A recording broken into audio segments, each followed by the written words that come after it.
안녕하세요. 저는 책 한 권 모두가 아닌 책의 한 페이지를 소개하는 한 페이지 도서관입니다.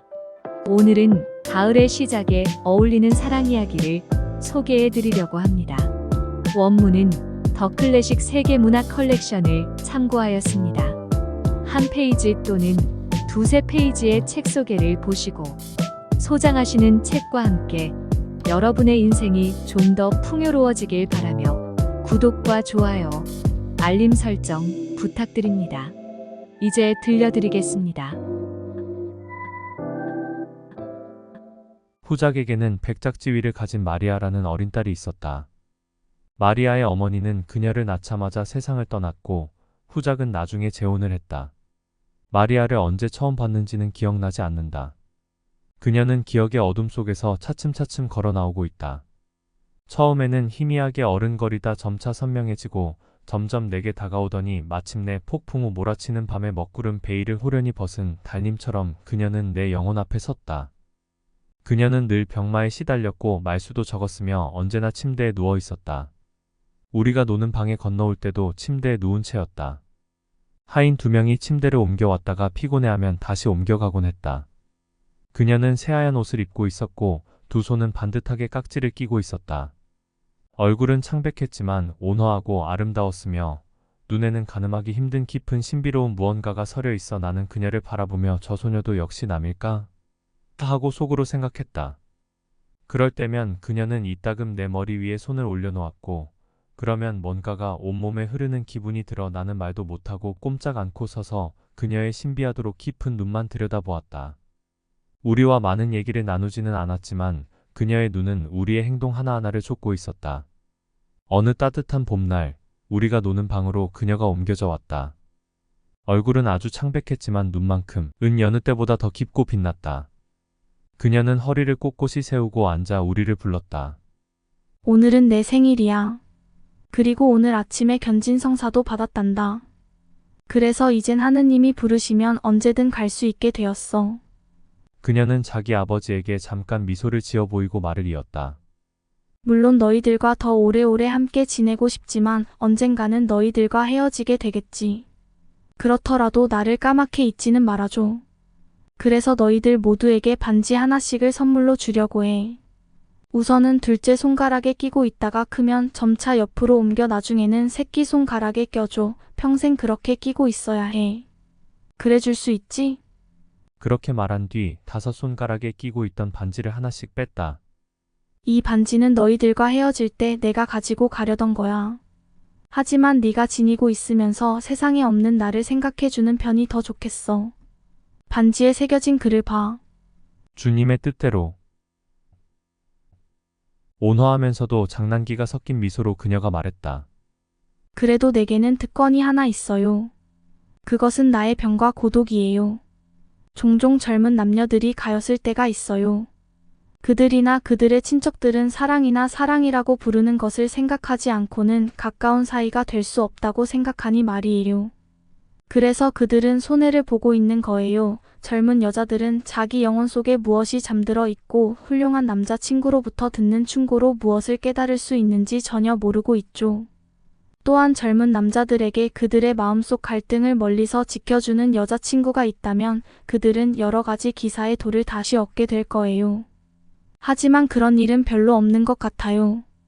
사랑이나 사랑이라고 불리는 감정이 끼어들게 되니까요.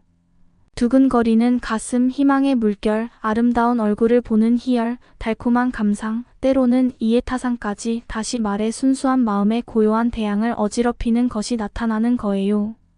그녀는 갑자기 말을 멈췄다. 그녀의 얼굴에 고통이 어렸다. 늘 생각하던 것처럼 내 영혼이 공허하고 약하지만은 않음을 비로소 깨닫게 되었고 태양만 나타나면 곧 싹이 트고 꽃이 필 것만 같았다. 그러나 그녀와 내 영혼의 봄은 얼마나 슬펐던가. 우리는 5월의 장미가 그렇게 빨리 시들어버릴 줄을 꿈에도 몰랐다. 하지만 꽃잎이 시들어 땅에 떨어질 거라는 경고는 매일 저녁 받았었다. 그녀가 나보다 먼저 그 경고를 받았을 테지만 그녀는 별로 개의치 않는 듯 했다. 그렇지만 우리의 대화는 날이 갈수록 진지하고 무거워졌다. 내가 이렇게 오래 살 줄은 몰랐어. 어느 날 저녁, 집으로 돌아가려는 내게 그녀가 말했다. 견진성사를 받고 너희들에게 반지를 주던 날 나는 이내 이별이 찾아올 줄 알았거든.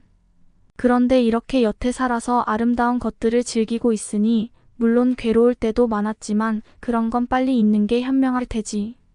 작별의 시간이 얼마 남지 않았다고 생각하면 정말이지 1분 1초가 아까워. 내일 늦지 마. 그럼 안녕. 그러나 나는 나의 마음을 있는 그대로 열어보일 수 없었다. 나로서는 그것이 무척 괴로웠지만 사회는 끊임없이 속마음을 숨기라고 요구하고 그렇게 숨기는 일을 예의나 분별 혹은 현명이라고 멋대로 이름 붙인다. 그렇기 때문에 우리의 삶은 온통 가장무도회가 되고 만다. 이러한 세상에 살면서도 솔직하게 속마음을 얘기할 수 있는 사람이 얼마나 되겠는가. 사랑을 할 때조차 하고 싶은 말을 솔직하게 하지 못하고 침묵하고 싶을 때 침묵하지 못하며 있는 그대로 받아들이고 바라보고 헌신하지 않고 시인의 말을 빌려 그럴듯하게 꾸며야 하는 형편이 아니던가. 나는 할 수만 있다면 너는 내 마음을 모를 거야. 라고 말하며 속마음을 솔직하게 고백하고 싶었다. 그러나 속마음을 제대로 표현할 말이 도무지 떠오르지 않았다. 다음 날 아침 일찍 누군가 문을 두드렸다. 후작 가족의 주치의인 늙은 의사였다. 그는 마을 주민의 육체적 정신적 위안이자 친구로 2대에 걸쳐 마을 주민의 건강을 지켜왔다. 그의 도움으로 세상에 나온 아기들이 벌써 부모가 되었지만 그는 여전히 그들을 제 자식인 양 생각하며 살았다. 그는 독신이었고 노년기에 들어섰음에도 불구하고 변함없이 정정했으며 잘생긴 외모와 건장한 풍채도 여전했다. 지금 내 기억 속에 남아있는 그의 모습은 어린 시절에 본 그대로다. 맑고 투명한 눈이 숲처럼 무성한 눈썹 밑에서 빛났고 백발이 다 된 머리칼이었지만 탱탱한 곱슬머리로 윤기가 돌았다. 은장식이 달린 구두, 하얀 양말, 늘 새 옷처럼 보였지만 사실은 아주 오래된 하늘색 옷, 무엇 하나 잊히지 않았다. 어렸을 때 나의 맥을 짚어 보거나 처방을 써줄 때 침대 밑에 세워두던 지팡이도 눈에 선하다. 나는 자주 아팠다. 아플 때마다 병이 나을 수 있었던 건 의사에 대한 나의 믿음 덕분이었다. 의사가 내 병을 고쳐주리라는 걸 단 한 번도 의심하지 않았다. 의사를 불러야겠다는 어머니의 말은 해진 바지를 재봉사에게 보내야겠다는 말과 비슷한 느낌을 주었다. 의사가 처방해주는 약을 먹기만 하면 틀림없이 나을 거라 믿었던 것이다. 어디 아픈 데는 없나? 방으로 들어오면서 의사가 물었다. 안색이 별로 안 좋군. 공부도 좋지만 건강도 생각하라고. 시간이 별로 없으니 용건만 빨리 말하겠네. 마리아를 그만 찾아갔으면 해. 어제 밤새도록 잠도 못 자고 마리아의 곁을 지켜야 했는데 그게 다 자네 탓이란 말이야. 정말로 마리아를 소중히 여긴다면 다시는 찾아가지 말게. 마리아는 하루라도 빨리 시골로 요양을 가야 해. 잠시 여행이라도 다녀오지 그래. 그럼 이만 가 보겠네. 내가 한 말 명심하고. 그는 내 손을 잡더니 약속이라도 받으려는 듯 선한 눈으로 나를 그윽하게 보다가 어린 환자들을 돌보러 갔다. 타인이 이렇듯 느닷없이 내 영혼의 비밀 속으로 깊숙이 침투했다는 사실과 내가 모르고 있던 일까지 알고 있다는 사실이 몹시 당황스러웠다. 겨우 마음을 가다듬기 시작했을 때 의사는 이미 집 밖으로 나가 성큼성큼 걸어가고 있었다. 내 가슴 속은 불에 올려놓은 물처럼 처음에는 조용하다가 갑자기 부글부글 끓어올라 급기야는 넘쳐흐르는 듯했다. 그녀를 다시는 찾아가지 말라고. 그녀 곁에 머물 때만 나는 살아있는데. 말하지 않고 소리도 없이 그냥 곁에 있기만 해도 되는데. 그녀가 잠들었을 때 창가에서 있기만 해도 되는데. 아, 그런데 2번 다시 그녀를 보지 못한다고. 작별 인사조차 하지 못했다. 그녀는 내가 자기를 사랑하는지조차 모른다. 알 리가 없지. 아, 나는 그녀를 사랑하는 게 아니다. 나는 아무것도 열망하지 않는다. 아무것도 바라지 않는다. 나의 심장은 그녀 곁에 있을 때만 편안하게 뛴다. 그녀가 곁에 있음을 느끼지 않고는 견딜 수 없다. 그녀의 영혼을 숨쉬지 않고는 참을 수 없다. 그녀에게로 가지 않으면 안 된다. 그녀는 나를 기다린다. 운명이 아무 목적도 없이 공연히 우리 둘을 만나게 했단 말인가. 나는 그녀의 위안이 되어주고 그녀는 나의 안식이 되어줄 수 없단 말인가. 인생은 장난이 아니다. 오르려다 철망에 부딪히고만 새처럼 땅으로 떨어지고 말았다. 아, 모든 행복이 그토록 가까이 있는데 어째서 나는 거기에 다다를 수가 없단 말인가. 기적이라는 것도 있지 않은가. 신은 매일 아침 기적을 일으키고 있지 않는가. 내가 진심으로 신에게 매달리며 위안과 구원을 달라고 간절히 기도할 때 신은 가끔씩 나의 기도를 들어주지 않았던가. 이 세상에 돈이나 명예를 바라는 게 아니다. 서로의 반쪽 영혼이 만나 서로를 알아보고 두 영혼이 손을 마주 잡고 서로의 눈을 바라보며 지상의 짧은 여행을 함께하는 것. 그리하여 이 여행이 끝날 때까지 내가 그녀의 위로가 되어주고 그녀가 나를 걱정해주는 것. 그것이면 족하다. 그리고 뒤늦게라도 그녀의 인생에 봄이 찾아오고 그녀의 병이 나을 수만 있다면. 아, 단 한 번 사랑하고 영원히 고독해야 하다니. 단 한 번 믿음을 보고 영원히 절망해야 되다니. 단 한 번 보고 영원히 장님이 되고 말다니. 이것은 고문이다. 이런 고문에 비하면 인간이 행하는 실제 고문은 아무것도 아니다. 이렇듯 나의 생각은 꼬리에 꼬리를 물고 뻗어갔지만 이내 모든 것은 잠잠해지고 소용돌이치던 상념도 점차 안정되었다. 몇 주가 지났고 그녀에게서는 아무런 소식도 없었다. 어쩌면 벌써 이 세상을 떠나 조용히 잠들었는지도 모른다. 이 말은 또 다른 노래가 되어 자꾸 입안에 맴돌았고 아무리 뿌리치려 해도 소용이 없었다. 그녀는 심장병을 앓고 있었으므로 충분히 있을 수 있는 일이었다. 의사마저도 매일 아침 그녀를 찾아갈 때마다 그녀가 이미 이 세상 사람이 아닐지도 모른다는 각오를 한다고 말했었다. 하지만 작별 인사조차 못한 채 내가 얼마나 그녀를 사랑하고 있는지 고백조차 못한 채 그녀를 떠나보낸다면 그렇게 내버려둔 나 자신을 스스로 용서할 수 있을까? 나를 사랑한다는 얘기를 그녀에게서 들을 때까지, 그녀가 나를 용서하겠다고 할 때까지, 다음 생애에서 다시 그녀를 찾을 때까지 그녀를 따라가야 하지 않을까? 인간은 어째서 자기 인생을 흥청망청 써버릴까? 인간은 어째서 오늘이 마지막 날일 수도 있다는 생각을 못할까? 시간을 잃는 것은 영혼을 잃는 것과 같다는 사실을 왜 모를까? 그래서 자기가 할 수 있는 최선과 누릴 수 있는 최고의 아름다움을 다음으로 미룰까? 그녀는 잠깐 말없이 있다가 다시 입을 뗐다. 차라리 잘 됐어. 내가 직접 말하는 편이 좋을 것 같아. 있잖아, 우리가 만나는 것도 이제 오늘이 마지막이야. 우리 슬퍼하거나 화내지 말고 그냥 아무렇지도 않게 헤어지자. 내 잘못이 크다는 거 나도 알아. 악에 없이 무심코 본 부드러운 미풍이라도 꽃잎을 지게 할 수 있다는 걸 미처 깨닫지 못하고 너의 삶에 내가 끼어들고 말았어. 세상을 너무 몰랐던 거지. 병마에 시달리는 나 같은 사람이 너에게서 동정심 그 이상의 것을 받으리라고는 미처 생각하지 못했어. 그래서 스스럼 없이 만나고 정을 나눴던 거야. 어려서부터 널 알았고 또 웬일인지 너와 함께 있으면 즐거웠거든. 솔직히 말하면 너를 사랑하고 있었어. 하지만 세상은 그런 사랑을 이해하지 못하고 허용하지도 않아. 의사 선생님이 나를 일깨워 주셨어. 온 마을이 우리 소문으로 떠들썩하대. 영주인 남동생이 아버지께 편지로 그 사실을 알렸고 아버지께서는 내게 앞으로 너와 절대로 만나지 말라고 하셨어. 너에게 이런 고통을 주게 되어 진심으로 미안해. 뉘우치고 있으니 날 용서해줘. 이제 그만 좋은 친구로 헤어지자. 그녀의 눈에는 눈물이 고여 있었다. 그녀는 눈물을 감추기 위해 눈을 감았다. 마리아, 나의 삶은 오직 하나뿐이야. 너와 함께하는 삶뿐이라고. 나의 의지 역시 하나뿐이야. 그건 바로 너의 의지고, 그래 맞아. 나는 너를 진심으로 사랑하고 있어.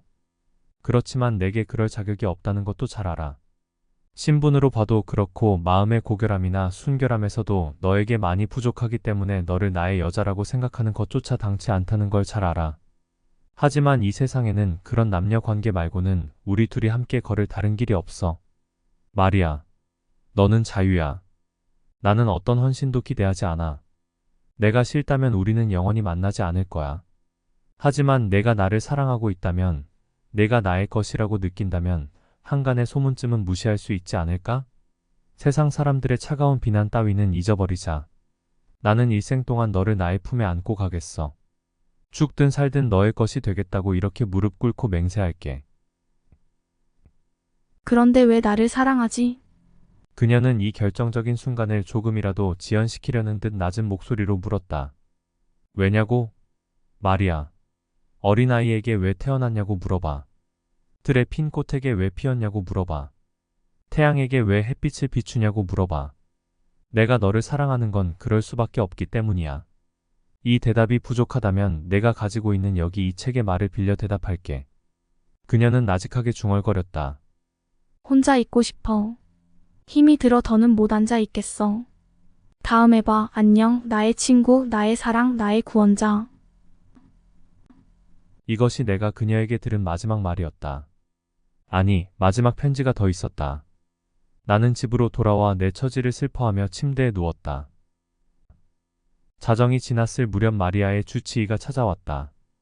우리의 천사가 마침내 하늘나라로 떠났네. 이건 그녀가 자네에게 보내는 마지막 인사야. 그는 편지 한 통을 내게 내밀었다.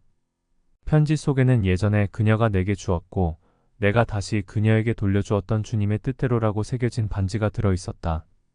반지는 낡은 종이에 쌓여 있었고 종이에는 내가 어렸을 때 그녀에게 했던 말이 적혀 있었다. 내 것은 모두 내 것이야. 너의 마리아로부터. 나와 의사는 말없이 몇 시간을 앉아 있었다. 너무나 고통스러워 더는 견딜 수 없을 때 하늘이 우리에게 선물하는 정신적 실신 같은 것이었다. 마침내 늙은 의사가 몸을 일으켜 내 손을 잡고 말했다. 우리가 만나는 것도 오늘이 마지막이겠군. 자네는 여기를 떠나야 할 몸이고 나는 살 날이 얼마 남지 않았으니 자네에게 꼭 하고 싶은 말이 하나 있어. 내가 일생 동안 가슴속에 지니고 누구에게도 말하지 않은 비밀이라네. 마리아에게만은 꼭 고백하고 싶었는데 자네가 대신 잘 들어주게. 우리 곁을 떠난 그 영혼은 무척이나 아름다웠지. 경이롭고 순결한 정신과 심오하고 성실한 마음을 지녔었지. 하지만 나는 마리아와 똑같은 아니, 더 아름다운 영혼을 알고 있지. 바로 마리아의 어머니라네. 나는 마리아의 어머니를 사랑했었어. 그녀도 나를 사랑했고, 우리는 둘 다 가난했고, 그래서 나는 우리 두 사람이 이렇다 할 신분을 얻도록 하기 위해 세파와 싸웠네. 그러던 중에 젊은 후작이 그녀를 사랑하게 되었지. 그 후작은 바로 나의 영주였고, 나는 그녀를 진심으로 사랑했기에 그녀를 위해서는 어떤 희생도 아깝지 않았어. 나는 가엾은 고아를 후작 부인으로 만들기로 결심했지. 그녀를 진정으로 사랑했기 때문에 나의 행복쯤은 희생할 수 있다는 각오였던 거지. 그래서 나는 둘 사이에 모든 약속을 취소하자는 편지만 남기고 고향을 떠나 버렸다네. 그 뒤 나는 한 번도 그녀를 만나지 않았고 다시 그녀를 만난 것은 그녀의 임종침상에서였지. 아기를 낳다가 죽고만 거야. 이제 알겠나? 내가 왜 마리아를 사랑하며 하루하루 더 그녀의 생명을 연장시키려 애를 썼는지. 마리아는 나의 영혼을 이 세상과 이어주는 유일한 존재였다네. 자네도 나처럼 잘 견디며 살아가길 바라네. 공허한 슬픔으로 하루하루를 허송하지 말게. 자네가 할 수 있는 한 사람들을 돕고 사랑하며 살게. 이 세상에서 마리아와 같이 아름다운 영혼을 만나 사랑하다 잃어버렸음을 신께 감사하게. 주님의 뜻대로. 내가 대답했다.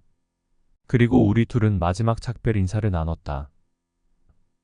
그 뒤 며칠이 지나고 몇 주일이 지나고 몇 달이 흐르고 몇 년이 흘러갔다. 고향이 타향이 되고 타향이 고향으로 변했다. 그렇지만 그녀에 대한 나의 사랑은 그대로였다. 한 방울의 눈물이 큰 바다에 떨어지듯 그녀에 대한 나의 사랑은 삶의 바다에 떨어져 수백만 사람들에게 스며들어 그들을 감쌌다. 내가 어린 시절에 그렇게도 좋아하던 수백만의 남들을. 여러분, 오늘의 이야기는 어떠신가요?